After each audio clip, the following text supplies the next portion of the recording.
오늘 이 시간에는 성경 말씀 누가복음 13장 6절로 9절을 중심으로 해서 어떻게 묵은 해를 결산하고 새해를 맞이할 것인가 라는 제 말씀 상고하는데 피차 은혜 받는 시간이 되시기를 예수님으로 기원을 드립니다.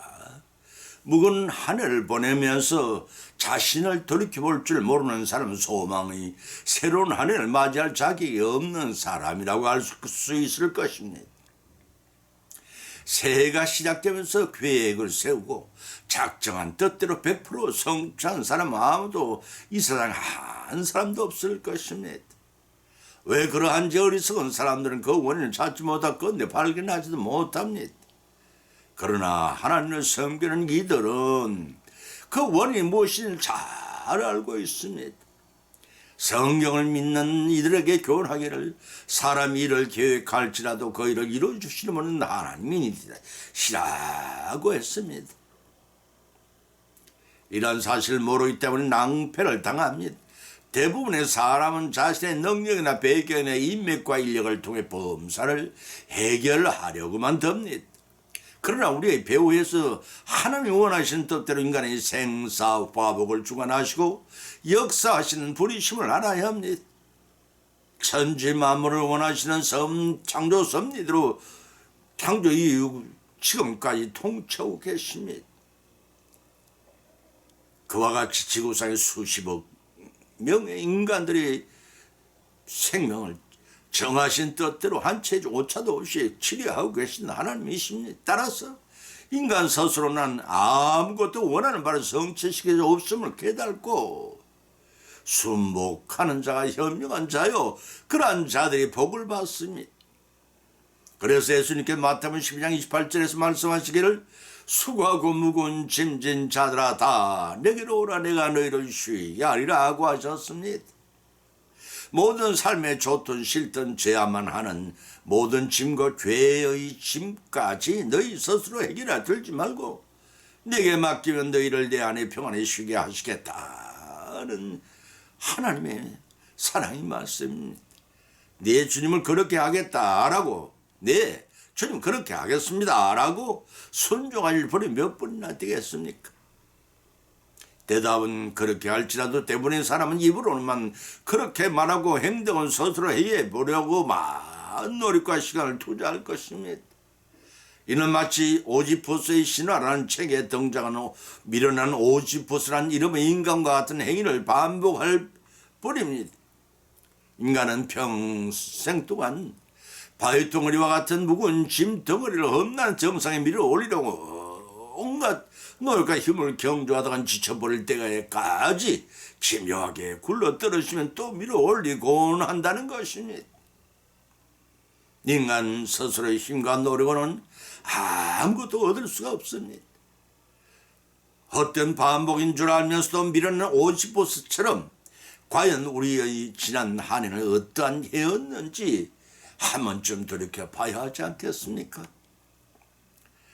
우리의 범사를 성취시켜 주시기 위해 죄로 도와주는 성령 하나님이 인도하시고 도움을 받을 때만이 확실한 선고의 열매를 결실할 수 있고 수확할 수가 있습니다. 한결같은 다함이 없는 은혜를 받는 나는 누구인가? 나는 무슨 열매를 맺었는가? 나에 대한 경고는 무엇인가? 내가 부족한 부분은 무엇인가?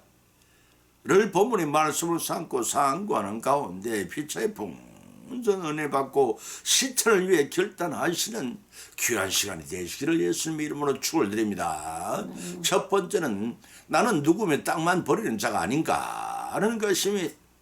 본문의 말씀 6절 7절을 찾으면 한 사람이 포도원에 무화과 나무를 심은 것이 있더니 와서 그 열매를 구하며 얻지 못한지라 가온지게 이르되 내가 3년을 와서 이 무화과 나무에서 그 실학을 구하여 또 얻지 못하니 찍어버리라 어찌 땅만 버리느냐라고 하셨습니다.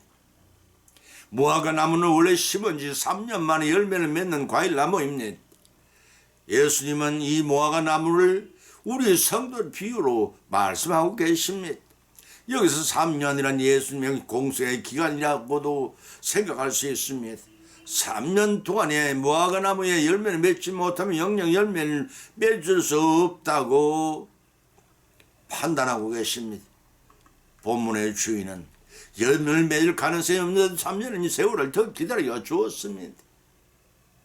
우리나라 속담이 들성부로 나오는 떡이부터 알아본다고 하였습니다. 본문의 무화과 나무는 소망을 더 바랄 수 없는 가운데 맺으란 열매를 맺지 않고 입만 무성하게 자라나고 있었습니다. 이 무화과 나무는 당시 이스라엘을 상징합니다. 그 이스라엘 향하시는 하나님의 어리에 참으신 나타냄입니다. 마태복음 21장 18절 21 말씀을 찾아보면 기록하기를 이른 아침에 성으로 돌아오실 때 시장하신지라 길가에서 한 무화과 나무를 보시고 그리로 가서 잎사귀밖에 아무것도 얻지 못하시고 나무에게 이르되 이제부터 영원히 네게 열매를 맺지 못하리라 하시니 무화과 나무가 곧 마른지라고 하였습니다.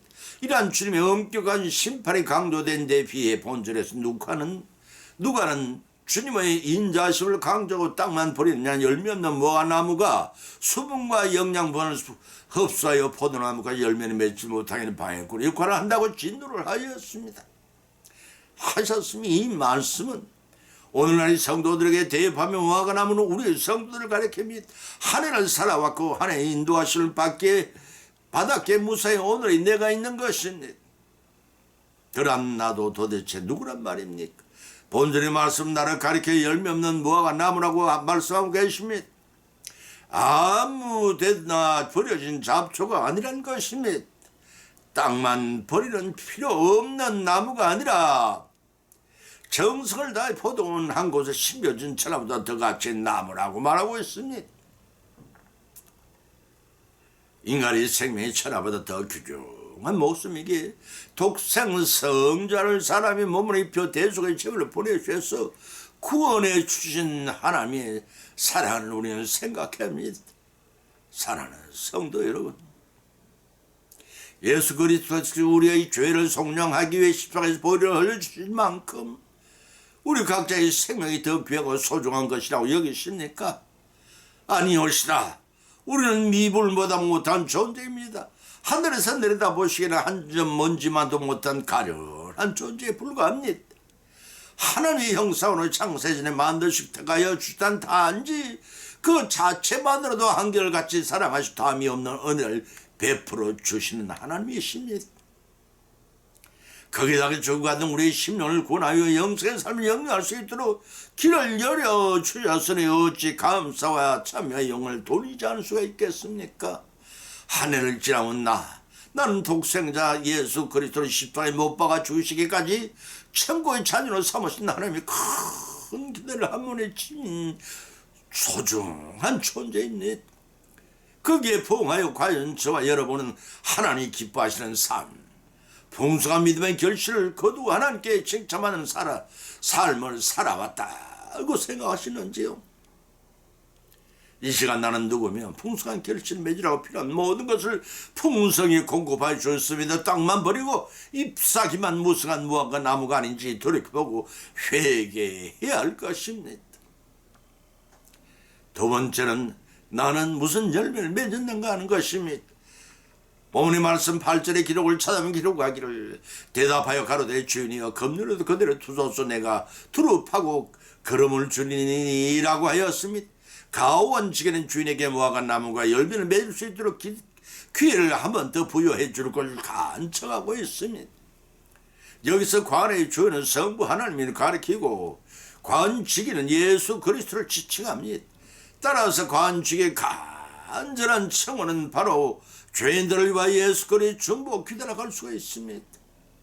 누가복음 22장 31에서 기록하기를 네 믿음이 떨어지지 않도록 기도하라 하셨고, 요한복음 17장 9절에서는 내가 저희를 위하여 비옵나니 내가 비옵는 것은 세상을 위함이 아니요 내게 주신 자들 위함이니다고 하셨으면, 로마서 8장 34절의 기록을 찾아보면 누가 정죄하려 죽으실 뿐 아니라 다시 살아나신 그리스도 예수시니 그런 하나님 우편에 계신 자의 우리를 위하여 간구하시는 자신이라 하고 밝히고 있습니다.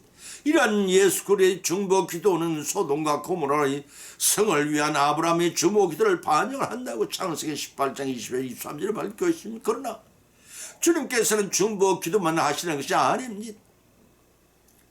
열매 맺지 못하는 무화과 나무에 따라 이런 비와 늦은 비를 주시고 필요한 영양분을 공급해 주시면서 회개의 열매를 맺기를 간절히 원하십니다. 그것이 천하보다 귀한 생명을 살리는 길이기 때문입니다. 여기서 우리는 자기 백성을 사랑하시고 인내하시면서 끝까지 그들의 구원을 위해 쓰시는 우리 주 예수 그리스도의 참 사랑을 느낄 수가 있습니다.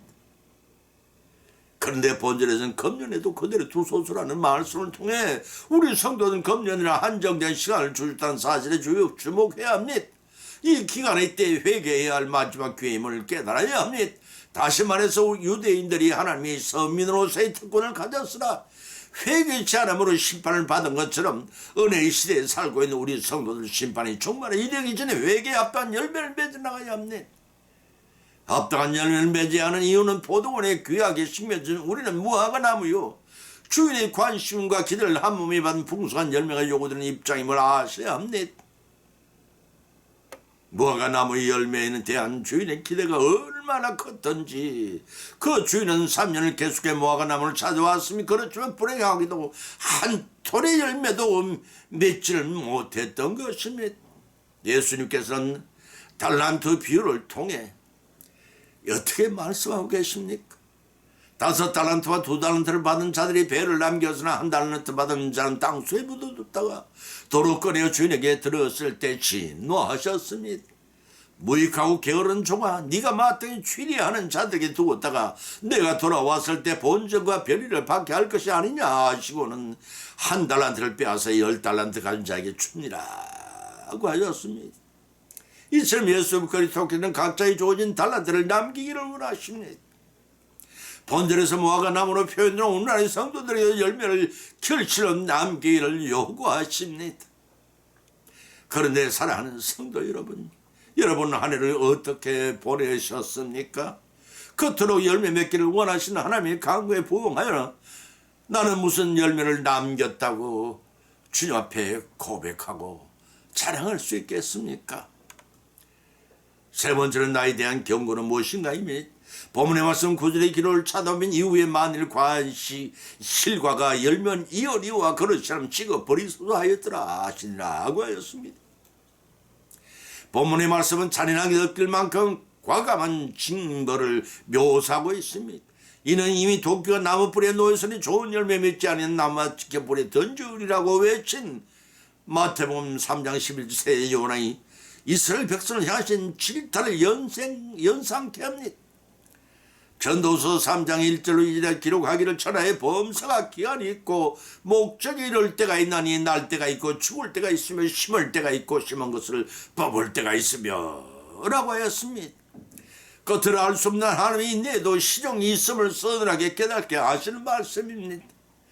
왜냐하면 하나님은 만일 실과가 열리지 않으면 찍어버리소서라는 말씀을 통해 이의 종말의 어떤 심판에 주어질 것을 강력하게 표현하고 있기 때문입니다. 이 심판의 예언은 주 70년 6월절에 이스라엘 남자의 절기를 지키기 위해 전국에 20만 명 이상 혹은 250만 명이라는 설도 있습니다만 그들이 예루살렘에 절기 제사를 드리기 위해 모여 있었습니다. 그때를 노리는 로마의 디토 장군이 이끄는 로마 군에게 돌 위에 돌 하나도 참 놓이지 않을 정도로 철저하게 예루살렘처럼 파괴되고 성 안에 모여있던 모든 남녀자들은 참살을 당하는 참혹한 비극의 날을 맞이하는 것을 말합니다. 이는 죄인을 위한 예수 그리스도의 십자가의 죽으심과 부활의 복음을 받아들이지 않음으로써 장차 받게 될 불신자의 심판을 가리키는 말이기도 합니다. 따라서 심령의 완감과 무감각함을 버리고 통회함으로써 구원받는 믿음을 가져야 할 것입니다. 어리석은 종이 말이 아닙니다. 시편 34편 18절 51편 17절의 말입니다.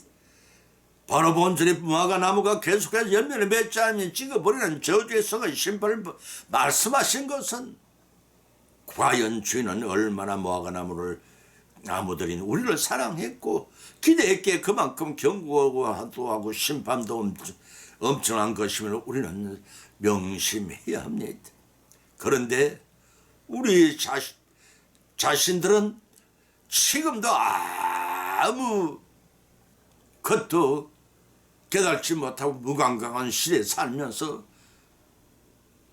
어느새 한 해를 마감하는 이 시간에 돌아볼 때 나는 어떤 열매를 거두었냐는 것입니다. 한 해 동안 하나님의 베풀어 주시는 사랑과 은혜를 받고 무엇을 결실하고 수확을 하였는지를 돌이켜봐야 할 것입니다. 보문에 하나님은 무화과 나무인 우리를 너무나도 사랑하고 기도했기에 그 경고도 그러하였다는 것입니다. 찍어버리라는 성부 하나님이 경고성 말씀과 1년 더 기다려 보기를 간청하신 예수님의 사랑이 참 충복 기도에 귀를 기울여야 사십니다. 떠나는 12월 한 해를 다 보내면서 나를 향해서 본문의 경고와 교훈을 깊이 생각하는 시간이 되기를 바랍니다. 우리를 이토록 귀히 여기시는 주님의 기대와 마지막 때까지 최선을 다해 그토록 열매 맺기를 바라시는 하나님 기대를 저버리지 않는 우리 모두가 풍성한 믿음의 결실을 수확하여 기쁨을 하나님께 드리는 저와 여러분이 되시기를 예수님의 이름으로 축원드립니다. 결론을 맺습니다. 형제단 전도지에 이러한 시한편이 기록되어 있습니다. 하나님께서 우리 십자가를 세고 계실 때 나는 돈을 세웠고 하나님께서 잃어버리는 자녀들을 세고 계실 때 나는 얻은 것을 세웠노라. 내가 곳간에 쌓아둔 물건들이 값어치를 세고 있을 때 하나님께서 나의 상처를 싹 감싸 주셨고 내가 세상 죄를 구하려고 명예의 눈이 어두웠을 때 하나님께서 나의 무릎 위에 놓이는 시간들을 세며 눈물 치셨다. 어느 날 무덤가에 서기까지 겉으로 얻으려고 했던 것들이 모두 헛된 것임을 알지 못하였고 나의 모든 사랑하는 것들이 날아가 버릴 때까지 나의 하나님의 사랑 안에 있음이 가장 부유한 것임을 알지 못하였노라. 오늘의 본 말씀을 상고하는 가운데 피차 나름대로 은혜를 받았고 또 세 가지 교훈을 받은 줄 압니다. 그 첫째는 어떻게 묵은 해를 결선하고 새해를 맞이할 것인가를 생각하며 나는 누구며 땅만 버리는 자가 아닌지 돌이켜봐야 할 것입니다. 두 번째는 어떻게 묵은 해를 보내고 새해를 맞이할 것인가, 나는 무슨 열매를 맺었는가를 돌이켜봐야 할 것입니다. 세 번째는 어떻게 묵은 해를 보내고 새해를 맞이할 것인가를 생각하며 나에 대한 하나님의 경고는 무엇인가를 신중히 생각하고 해봐야 할 것입니다. 이러한 세 가지를 돌이키며 회개하지 못했던 것들과 회개가 미진한 것들과 나의 대만함을 하나님 옆에 자복하고 회개하여 죄사함을 받아야 할 것입니다. 지금은 은혜 받을 때입니다. 회개하여 사전 정을 받고 정결한 몸과 마음으로 소망의 새해를 맞이하시는 저와 여러분이 되시기를 예수님의 이름으로 간절히 축원을 드립니다. 찬송가 347장을 올리겠습니다.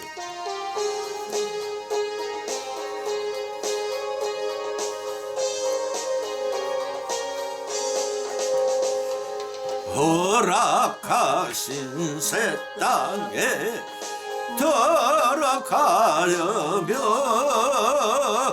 맘의 준비 다하여 힘써 일하세. 여호수아 본받아 앞으로 가세. 우리 거하셔서는 주님 품일세. 시험 환난 당해도 낙심 말고서 맘의 걱정 버리고 힘써 일하세. 여호수아 본받아 앞으로 가세. 우리 거할 처소는 주님 품일세.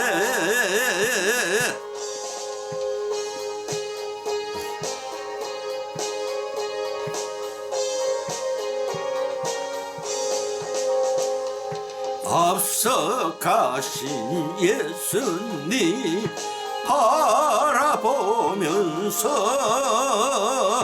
모두 마음을 화합하여 힘써 일하세.